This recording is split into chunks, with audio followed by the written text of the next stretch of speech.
sobre segurança em bloqueio regional. E quando a gente estava escrevendo essa diretriz, a gente fez um grande levantamento, inclusive sobre essa questão da paramentação completa para os bloqueios contínuos. E a gente não encontrou nenhuma evidência de que fosse absolutamente imprescindível. Ao contrário da punção venosa profunda, em que era fortemente recomendada a utilização da paramentação completa. E eu vou te falar com muita sinceridade, eu não conheço, tirando a Solange, que sempre bate nessa tecla, eu não conheço ninguém que faça uma peridural contínua com capote estéreo. Tem alguém que faz? Eu confesso que eu não conheço. E eu queria saber se você podia explicitar melhor essa questão e perguntar se refere só aos bloqueios neuroaxiais ou também aos bloqueios periféricos contínuos que, eventualmente, a gente insere catéter.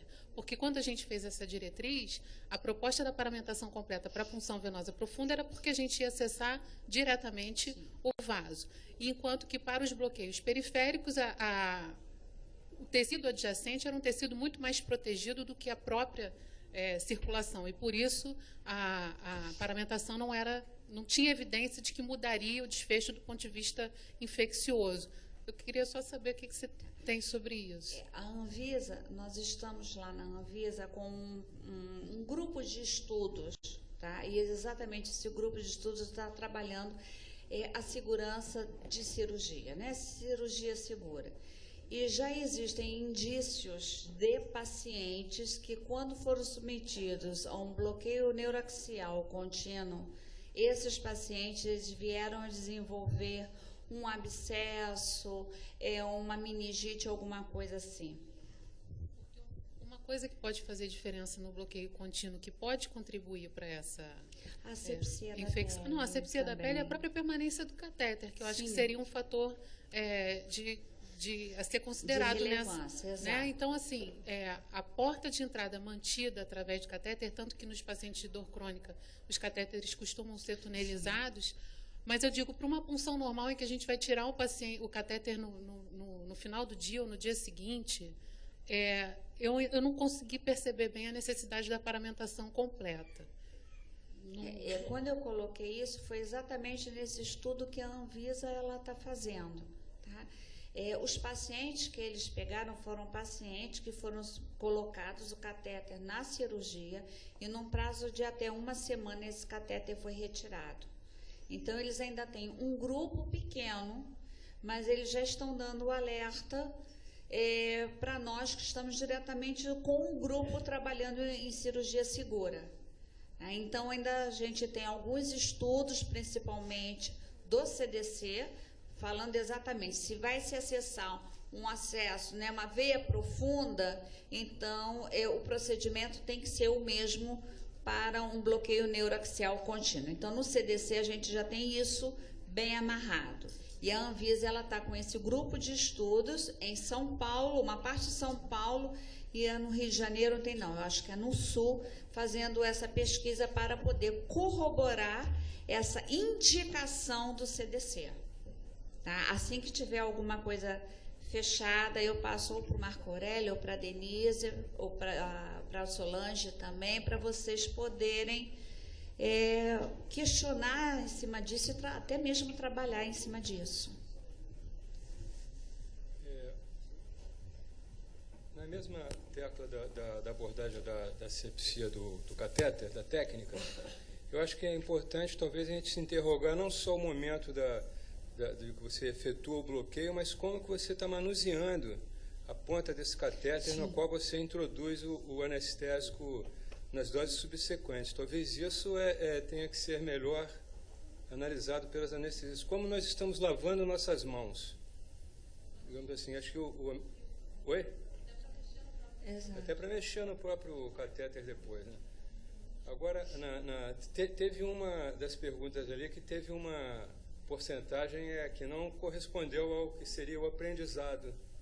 Se repetiu mais ou menos os mesmos índices, que foi a da seringa de vidro, né? Sim. Que conservou 27%. É porque o contrário de você usar a seringa de vidro mais seguro seria você usar os kits, em que você tem as agulhas e as seringas já prontas num kit. é que nós não temos isso em grande parte dos hospitais. O que nós temos é pegar uma seringa de plástico descartável. Quem que nos garante sobre a integridade dessa seringa de plástico? O que é mais seguro? Então, talvez que por isso que a seringa de vidro tenha continuado com a percentagem alta. Eu suponho que seja isso. Pode ser isso. Agora, a gente tem que ter muito cuidado com a seringa de vidro, porque quando, na central de esterilização, quando a gente recebe um material vindo do centro cirúrgico, principalmente as seringas de vidro, elas primeiro vão por uma substância enzimática, né, para poder fazer a limpeza, para depois ser lavado exaustivamente, ser esterilizado pelo vapor saturado.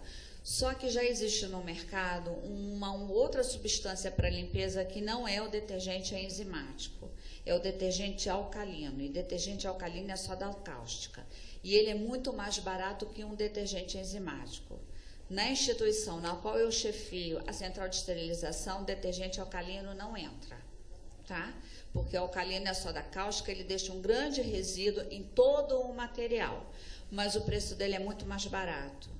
Então, na minha instituição, eu consigo controlar a entrada desse produto. Eu não sei se nas outras instituições, por causa do custo ser muito menor, se uma enfermeira de central de esterilização, ela vai conseguir bloquear a entrada de um alcalino. E esse alcalino, ele pode ter o resíduo ainda maior do que um enzimático nessa seringa de vidro e pode ter sérias consequências para esse paciente. Só mais uma pergunta, por favor. Ana, boa tarde. Boa tarde, Parabéns Denise. pela sua palestra.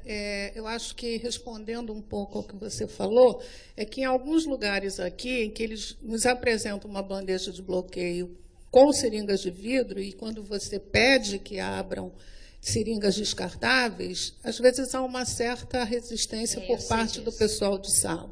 Então, eu acho que a nossa conduta tem que ser insistir que, não, eu quero seringa descartável. E outra coisa é a respeito da máscara, porque a gente presencia, infelizmente, lá no nosso hospital, uma resistência muito grande por parte do pessoal mais novo, nosso pessoal, de usar a máscara adequadamente.